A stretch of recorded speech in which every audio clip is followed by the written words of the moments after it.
The Lok Sabha passed the Manipur Goods and Services Tax Amendment Bill 2025 without discussion amid ongoing protests by opposition MPs. Finance Minister Nirmala Sitharaman said the bill replaces an ordinance that had to be issued due to the violence in Manipur and described it as a constitutional necessity. Presenting the bill, Finance Minister Nirmala Sitharaman said, Manipur, which is under President's rule, will be allotted additional budgetary outlays of 2,898 crore rupees by centre, out of which 1,667 crore rupees will be allocated for capital expenditures, which will help in asset creation in the state, and 1,231 crore will go to revenue heads, and out of which 523 crore rupees will be sanctioned for the support and rehabilitation of internally displaced persons, while 542 crores will be sanctioned for security and another 500 crore rupees will be allotted for deployment of CAPF in the state. Centre will also provide 633 crore rupees for long-term public finance, which will help in clearing the high-interest loan for Manipur through prepayment.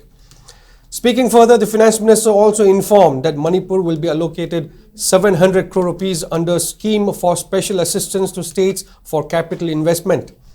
The Finance Minister further informed that 21,439 crore rupees as estimated revenue receipt for Manipur, which is 21% lower than vote of account figures that were presented in March this year. Earlier, even as opposition continued to cause disruption in the conduct of the House proceedings, Finance Minister Nirmala Sitharaman accused the opposition of shedding crocodile tears for Manipur while delivering a statement on the state's budget in the Lok Sabha. She alleged that the opposition was obstructing a discussion related to the budget and did not want funds to reach the violence-hit state. Amid continued uproar, the House was adjourned for the day.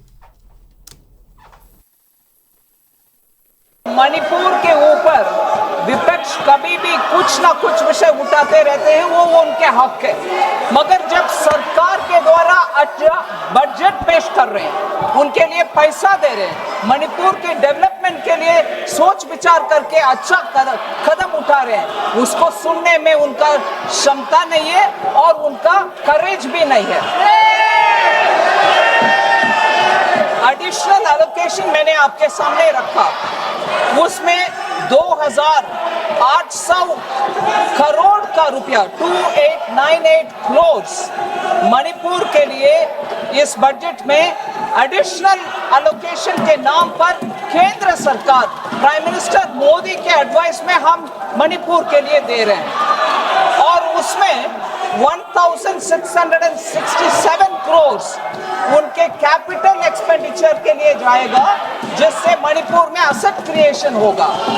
फिर 1,231 crore revenue head में जा रहा है, उसका 1 minute में विवरण देती हूँ, जिससे उसका महत्व हम समझा पाएंगे।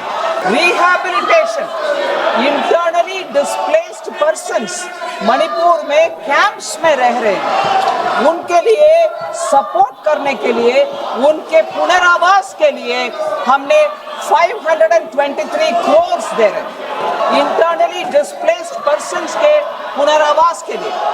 फिर सिक्योरिटी के लिए 542 करोड़ दे रहे हैं। फिर CAPF सेंट्रल आर्म्ड फोर्सेस का डिप्लॉयमेंट के, पैरामिलिट्री फोर्सेस का डिप्लॉयमेंट के लिए 500 करोड़ और भी दे रहे हैं।